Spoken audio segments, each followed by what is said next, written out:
Afternoon, everybody. Good afternoon. How are you? Good to see all of you. What we've witnessed President Trump accomplish over the last few days has been nothing short of remarkable. We are now 3.5 years into the war between Russia and Ukraine, a brutal conflict that has claimed hundreds of thousands of Russian and Ukrainian lives and cost trillions of dollars. The weakness and incompetence of Joe Biden foolishly allowed the killing to start in the first place. Until President Trump returned to office in January, the bloody and broken Biden status quo was to endlessly force American taxpayers to fund Ukraine no matter the cost, no matter how long it takes, and no matter how many lives were lost. There is no denying that Biden's America Last foreign policy moved the world further away from peace. President Trump rejected that failed approach and instead, over the last 7 months, has relentlessly pursued peace throughout his second term. And thanks to President Trump's efforts, we finally have movement after years of deadly gridlock. On Friday, as you all know, many of you were there, President Trump hosted Russian President Vladimir Putin in Anchorage, Alaska, for a bilateral meeting. This was the first time President Putin has been to the United States since 2015, and the first time he has met with an American president in years. President Putin publicly confirmed what President Trump has said all along.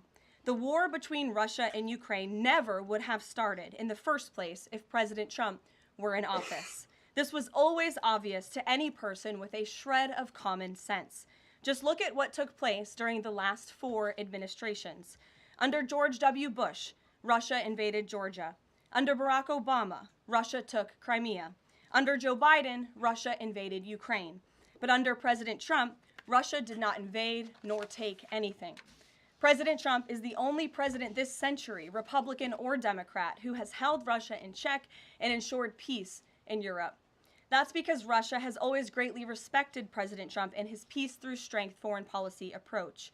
But overall, the bilateral talks in Alaska were very productive, and multiple key points were agreed to between the two leaders that truly opened up the door for Phase 2 discussions, which took place yesterday here at the White House, within 48 hours of that meeting in Anchorage, I may add. As you all know, there were many European leaders here, as well as Ukrainian President Zelensky. They all traveled here to meet with President Trump to maintain the momentum and work toward a lasting peace. Across the board, every leader credited President Trump for his decisive leadership that has reignited the dialogue in hopes of finally bringing this war to a peaceful conclusion. 2 quotes in particular capture the progress that was made and the optimism moving forward.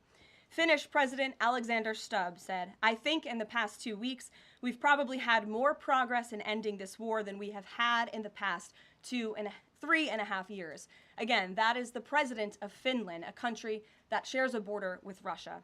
That's what we call the President Trump effect. NATO Secretary General Mark Rutte also summed it up well. Without President Trump, this deadlock with Putin would not have been broken. He is the only one who could do this. Following the encouraging conversations yesterday, President Trump spoke with President Putin by phone, and he agreed to begin the next phase of the peace process, a meeting between President Putin and President Zelensky, which would be followed, if necessary, by a trilateral meeting between President Putin, President Zelensky, and President Trump. As the president said, Vice President Vance, Secretary Rubio, and Special Envoy Witkoff will continue to coordinate with Russia and Ukraine to make this happen as soon as possible. It's very important to remember that before President Trump's landslide victory last November, there was no end in sight to this bloodshed. Now, there may finally be light at the end of the tunnel and an opportunity for lasting peace. That's because President Trump is the peace president, and American leadership is back on the world stage. It should not be lost on anyone in this room that world leaders are coming right here to Washington, D.C. for help. While previous presidents have traveled halfway around the world to apologize for America, President Trump stands up for America, and he has firmly restored America's status as the undisputed leader of the free world. However, one thing that has absolutely not changed is the media's negative and downright false coverage of President Trump and his foreign policy accomplishments. From the beginning of this entire process, much of the left-wing media has been actively rooting against the President of the United States in the pursuit of peace. Initially, the media ridiculously claimed that President Trump was somehow beholden to Russia for even agreeing to have a face-to-face discussion with President Putin inside of the United States. The media said President Trump was making a grave mistake by, quote, legitimizing Putin. They were aghast that President Trump would treat another world leader like a world leader. The media relentlessly attacked President Trump and claimed he suffered a, quote, major defeat for not immediately emerging with a final agreement, even though he said heading into that meeting, this was a meeting to listen and to understand how to move the ball forward. All weekend following those historic U.S.-Russia bilateral talks, we listened to clueless pundits on television trying but failing to claim that the president had failed. The so-called experts in the foreign policy establishment, whose record is nothing but endless wars, trillions of wasted taxpayer dollars, and dead Americans, have the nerve to try and lecture President Trump, who has solved 7 global conflicts in 7 months, about peace. This is the same president, by the way, who brokered the Abraham Accords in his first term, on top of more than half a dozen other peace deals this year alone, as I just said. We also saw yesterday the president of Ukraine and all of the other major leaders of Europe fly across the Atlantic Ocean to meet President Trump at the White House because of the progress that was made, and that, if you ask the media, failed meeting, but it was not. It was highly productive and it was successful. This is why Americans' trust in the mass media is at a lowest point in more than 5 decades. Diplomacy is a delicate process, and instead of reporting the facts about what is happening here at this White House and what is happening between this president and other leaders around the world, many outlets in this room continue to try to actively undermine the president and sabotage the efforts towards peace. That is why I felt the need to set the record straight. In other news, on the home front, President Trump's efforts to make D.C. safe again are working. There have been a total of 465 arrests since the start of this operation on Thursday, August 7th. Last night, there were a total of 52 arrests, including the arrest of an illegal alien MS-13 gang member with convictions for DWI and drug possession. Thanks to President Trump's leadership and the outstanding work of both federal and local law enforcement, dangerous gang members like the one picked up last night will not be allowed on the streets of our nation's capital. Other arrests last night included assault with a deadly weapon for stabbing, parole violation for robbery, murder, outstanding warrant for attempted murder, assault on federal law enforcement officer, and felony assault. 4 more homeless encampments were also removed during yesterday's reporting period. To date, a total of 48 homeless encampments have been cleared in Washington, D.C. by multi-agency teams. MPD patrol units are actively working with city officials to locate and clear additional encampments and remove homeless residents off of Washington's streets. And despite fake narratives from the media, again, a significant number of the arrests have been in high-crime areas of D.C. In fact, nearly half of all of the non-illegal alien-related arrests have occurred in wards 7 and 8, the 2 wards that have the highest number of violent crime, as well as homicides and assaults with dangerous weapons last year. So while Democrats continue to coddle violent criminals, President Trump and this administration are focused on putting them behind bars and unapologetically standing up for the safety of law-abiding American citizens, and the White House will continue to provide all of you with the results of this operation in the days ahead. So with that, I will take your questions today. Here in our new media seat today, we have Jack Posobiec, who joined us in Anchorage, Alaska last week. Jack, thanks for being here. Why don't you kick us off? Caroline, thanks so much. So a couple of questions regarding the status of these peace talks. Obviously, we saw the President and President Putin there in Anchorage. We saw the world leaders here yesterday with this summit. We've heard phrases like coalition of the willing. We've also heard Article 5-like guarantees. When it comes to the security guarantees, what is the current status of that? I know the President earlier today mentioned boots on the ground would be UK, France, Germany possibly, but unequivocally said no U.S. troops on the ground, but U.S. coordination. Can you elaborate on that, and what would the red lines be? Sure. Well, you got to the heart of what I was going to say to all of you today on security guarantees, which is the President has definitively stated U.S. boots will not be on the ground in Ukraine, but we can certainly help in the coordination and perhaps provide other means of security guarantees to our European allies. The President understands security guarantees are crucially important to ensure a lasting peace, and he has directed his national security team to coordinate with our friends in Europe and also to continue to cooperate and discuss these matters with Ukraine and Russia as well. Caroline, now, have the Russians responded at all? I know we spoke with President Putin last night. What has been their response? Because we've heard some reports from the Kremlin and others saying they're unequivocally against NATO troops on the ground. Well, look, the president continues to have these conversations with both leaders. Those conversations took place in Anchorage, Alaska, again yesterday with the Europeans and President Zelensky, and he has directed his team to come up with a framework for these security guarantees that can be acceptable to help ensure a lasting peace and end this war. And then just last question real quick on this. Regarding some of the funding, we're hearing questions about another round of weapons sales or possibly a round of U.S. purchases of Ukrainian drones. Will that money be funded by the U.S. taxpayers? Are we finally going to see an end to the U.S. taxpayer-funded, seemingly endless mandate for these foreign wars? Well, the president is very sensitive to the needs of the American taxpayer, and immediately upon entering office back in January, he made it very clear that we're not going to continue writing blank checks to fund a war very far away, which is why he came up with the very creative solution to have NATO purchase American weaponry because it is the best in the world, and then to backfill the needs of the Ukrainian army and the Ukrainian people and their military. So that's the solution the president has came up with. We'll continue to see that forward. As for any additional sales, I'll have to defer you to the Department of Defense. Thanks, Jack. Kelly. What has President Trump learned that tells him that Vladimir Putin would be willing to make a deal for him, for President Trump?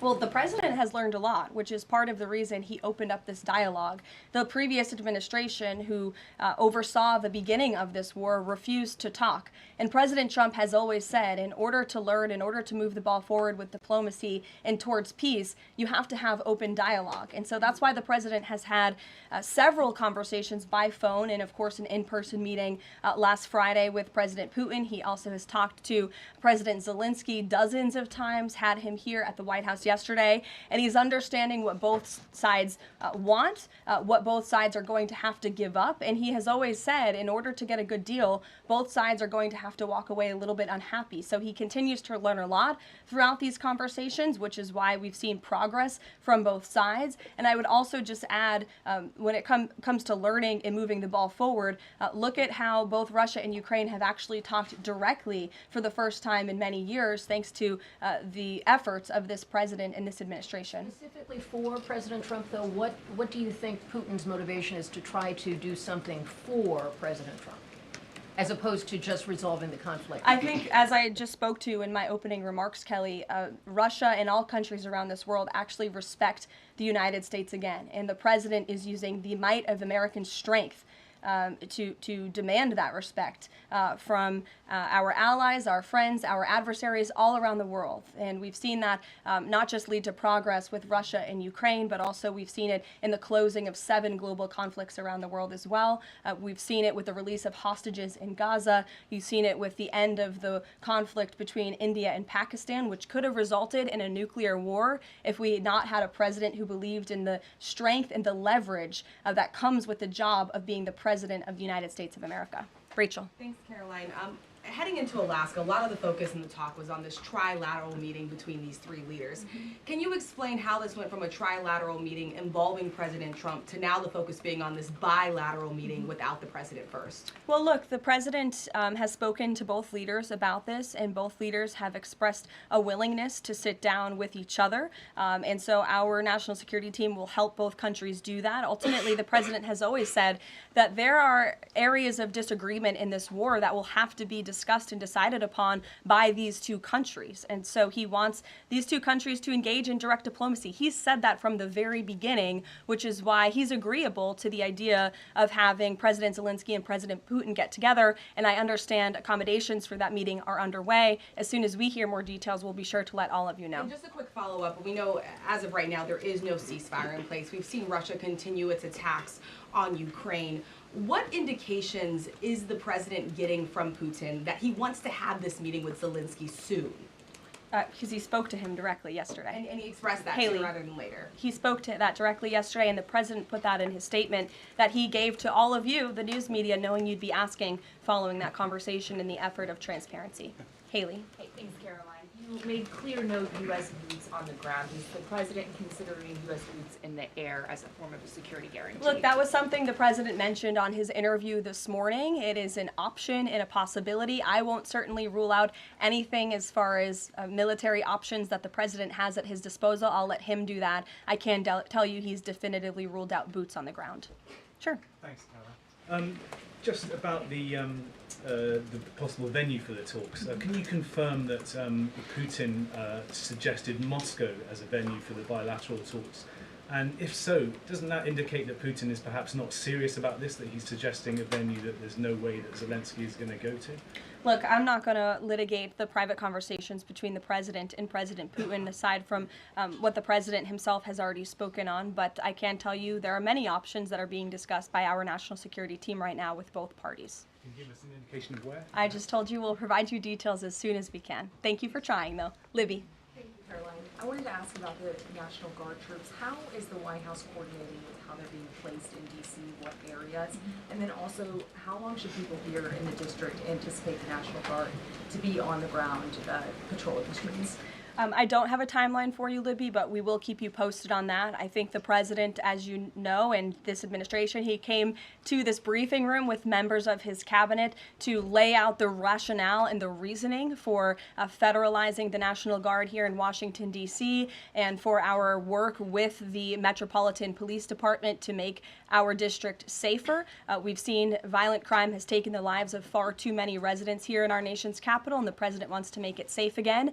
And as for the coordination efforts, this interagency team is meeting and talking daily. In fact, there's a meeting taking place right now in the West Wing with members of the interagency task force to continue to discuss not just the National Guard deployment, but also how we can continue to remove public safety threats off of the streets of Washington, which, as the numbers I just showed you prove, they are doing every single night. I will just reiterate, 465 total arrests and counting since the start of this operation. I believe 11 or 12 days ago. I'll have to check the calendar, but those are pretty remarkable results. If not for this task force and their high level of coordination and the leadership of this president, there would have been 465 more violent criminals on the streets of this capital that you all live in every day. So I think we should all be very grateful for that. Stephen. Thank you, Caroline. Three questions about the D.C. crackdown. Sure. First, I was wondering if you could clarify something President Trump said. He mentioned getting rid of the slums where criminals live. Was he talking about tents or permanent residential buildings?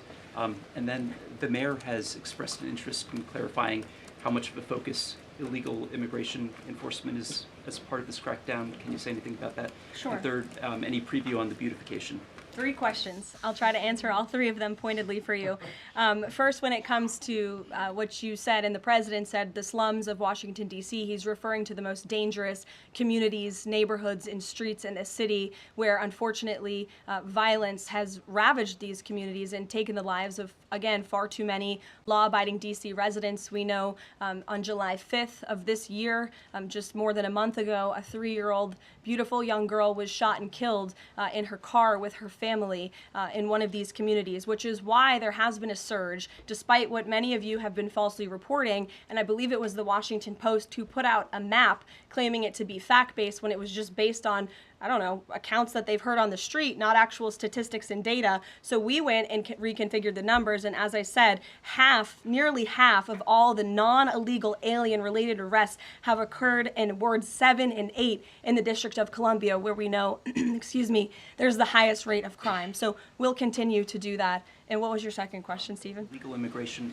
how much of a focus that is? Yeah, look, I mean, the focus is to make D.C. safe and beautiful and to remove public safety threats and violent criminals from our streets. If federal law enforcement, with the help of the Metropolitan Police Department, come across illegal aliens, of course, we are going to abide by this administration's policy of law and order, and we are going to remove illegal criminals from our nation's capital. They will be detained and deported, just like they are in every other community across the country. Kristen. First question is, whose idea was it to change the next steps from a trilateral to a bilateral meeting? It was an idea that evolved in the course of the president's conversations with both President Putin, President Zelensky, and the European leaders yesterday. And as you saw, Kristen, with all of those European leaders leaving the White House, including the NATO Secretary General, they all agreed that this is a great first step. And it's a good thing that these two leaders are going to be sitting down together, and the president expects that to happen. And how long is Trump willing to wait and operate in good faith for Putin to actually arrange a meeting before he intervenes? Look, the president has put tremendous public pressure to bring this war to a close. He's taken actions, as you've seen, sanctions on India and other actions as well. He's made himself very clear that he wants to see this war end, and he has scoffed at the ideas of others that have been raised that we should wait another month before any meeting takes place. The president wants to move, and he wants to bring this war to an end as quickly as possible. Just a clarification on Sean. something you said earlier about Putin agreeing to the meeting. The Kremlin seemed to indicate that Putin did not firmly agree to a bilateral. Did he agree to have a sit down with just Zelensky on the phone? I can assure you that the United States government and the Trump administration is working with both Russia and Ukraine to make that bilateral happen as we speak. Sean. Hey, if the point is to get everybody on the same page, why wouldn't Trump just take the call from Putin while the other leaders were in the room? He said it would be disrespectful to do that. But why is it disrespectful? With all due respect, only a reporter from the New York Times would ask a question like that, Sean. The president met with all of these European leaders at the White House 48 hours after sitting down with President Putin on American soil. In fact, there was so much progress in the readout that was given to these European leaders immediately following his meeting with President Putin that every single one of them got on a plane 48 hours later and flew to the United States of America. And if I could just read for all of you some of the statements from those European leaders yesterday, you had President Zelensky himself saying it was a very good conversation. It was really good. We spoke about very sensitive points. The Secretary General, Mark Rutte, it was the president, only because of the president, that this deadlock was broken, but with President Putin by starting a dialogue. So these leaders, who this war is in their backyard, are very grateful that the president took that call and that he was there to provide them with a readout of Russia's thinking on this, something that was not done by the previous administration at all. Catherine. Thank you. Is the White House looking at Budapest as a possible location? I'm not going to confirm or deny locations. We'll provide you with details as soon as we can. Just following up on Kristen's question, I understand that the White House is working and allies are working to make this meeting happen, but did Putin promise to do a meeting with Zelensky, a direct meeting, in the coming weeks? He has, and I just answered that question for you. Franco. Thanks. I just want to clarify. So you are saying that President Trump is considering U.S. pilots and U.S. aircraft potentially supporting European or Ukrainian forces? The president spoke to that himself this morning when he called into Fox and Friends, and I would defer you to his answer. You can read it directly yourself. In addition, can I ask, no boots on the ground, Steve Witkoff's talking about Article 5-like security guarantees. Can you talk about what other Article 5-like security guarantees that are being considered if it's not boots on the ground? These are very sensitive diplomatic discussions that are currently taking place literally as we speak. So I will leave it to the national security team, and I'll leave it to the president to have those private discussions with these leaders as we try to bring this war to an end. And can I ask one Mary more? Margaret, go ahead. Thanks, Caroline. Two questions, if that's okay. So on these meetings, I know you said that the trilateral will take place if necessary. Do you think that we might not need the trilateral and that Zelensky and Putin might come to this conclusion on their own? And then as a follow-up, I know the president said on Fox News this morning that he's partially seeking peace in order to get to heaven. Was he joking, or is there spiritual motivation behind his peace deals here? I think the president was serious. I think the president wants to get to heaven, as I hope we all do in this room as well. Annie. Thanks, Caroline. I'm just shifting gears to the Department of Justice for a minute. Can you walk us through why another deputy FBI director was named? Does Trump have any displeasure with how the FBI has been being run to date? And then I have a question about the antitrust division. No, Andrew Bailey is extremely qualified. As you know, he's been serving with honor as the Attorney General of Missouri, and he's been brought on as another set of very credible and experienced hands to work alongside the current Deputy Director, Dan Bongino, under the leadership of the Director, Kash Patel, and the Attorney General, Pam Bondi. And the FBI has been doing a tremendous job. We've seen their agents out on the streets as part of this interagency task force here in Washington. But the crime that they've been stopping here in Washington, they've been doing this for 7 months all across the country. In fact, there's been 19,000 arrests by the FBI nationwide. That's more than double last year in the same time period. Of those, 1,600 arrests were for violent crimes against children. 4,000 child victims have been rescued by this FBI under this current leadership. 1,000 arrests from investigations of foreign terrorist organizations. There's been 1,500 kilos of fentanyl seized. 6,300 kilos of meth have been seized. And 3 of the top 10 most wanted have been arrested so far. Not a single one of the individuals on the top 10 most wanted list were arrested under the previous administration. We've arrested 3 in 7 months. So when you're actually working and enforcing law and order, you need all hands on deck. And so we look forward to welcoming Andrew Bailey to this new post. Jackie. I have a quick question about Roger Alfred, who's a former DOJ official. He gave a speech in Aspen yesterday where he said that senior DOJ aides are cutting deals with favored lobbyists. I'm wondering if the president has any concerns at all with the way the antitrust division is working. I have no idea who that individual is. I don't know why he made those comments. I don't know what basis he's making those comments on. My instinct tells me it's not true, but we will definitely look into them and I'll get you a response. Thank you, Caroline. Jackie. Thanks, Caroline. Since the president often says that this war would not have started if he were in office, and True. and Putin confirmed that. It's true. Do you accept that as truth? The Probably. European leaders do. Well, And but President what- Putin himself said that, by He the way. did say that. The question I have, though, is what is the president going to do to ensure that these security guarantees last beyond him into the time when he is no longer president? And does that have to involve Congress at all? Well, he understands the need for that, which he spoke to yesterday. And what's he going to do? It's why he's engaging in so many talks and so many conversations with both sides of this war, with our European allies. It's why on the way home from Anchorage, Alaska, very late at night, when I know many of you on the press plane were sleeping and many staff were sleeping, the president himself was still awake at 2 o'clock in the morning talking to European leaders and NATO about how we can ensure a lasting peace and bring this conflict to an end. He has expended an incredible amount of time, energy, and effort into bringing this war to an end, and he remains determined to do that.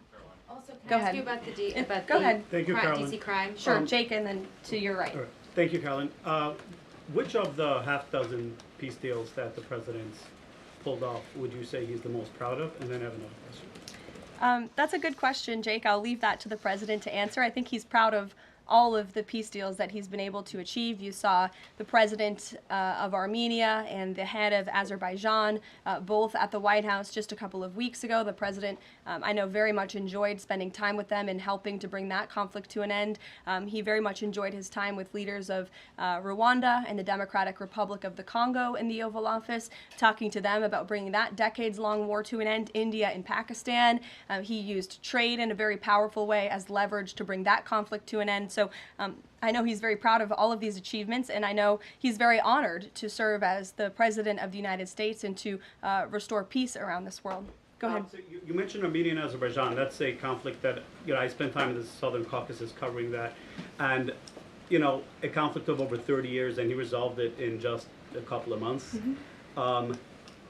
Are there other conflicts that the president's working on right now that are off the radar screen that we should be tracking?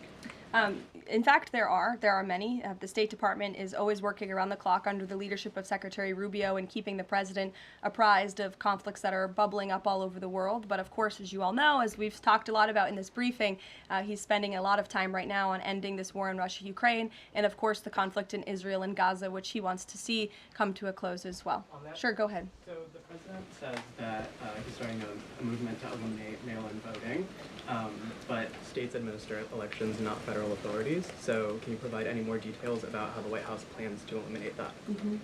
The White House continues to work on this, and when Congress comes back to Washington, I'm sure there will be many discussions with our friends on Capitol Hill and also our friends in state legislatures across the country to ensure that we're protecting the integrity of the vote for the American people. And I think Republicans generally, and the president generally, wants to make it easier for Americans to vote and harder for people to cheat in our elections. And it's quite mind-boggling that the Democrat Party could stand in opposition to common sense. He wants to ensure election integrity. There were great efforts that were made in 2024. I won't get ahead of myself for Hatch Act reasons to get ahead for the next election, but I can assure you this is a priority for the president. Go ahead. If I could just follow up on your comments about Gaza. Sure. There was a ceasefire proposal put forward by both Qatar and Egypt. Hamas accepted it on Monday. Israel has yet to officially weigh in. I'm wondering if the U.S. was at all involved in it, if it's supportive of it, and whether or not the president believes Israel should accept it. I don't think it's a coincidence that Hamas accepted this proposal after the President of the United States posted a very strong statement about this conflict on Truth Social yesterday. I would refer you back to that statement. As for this proposal that Hamas has now accepted, the United States continues to discuss it, and I'll let the President weigh in on it definitively. You're welcome.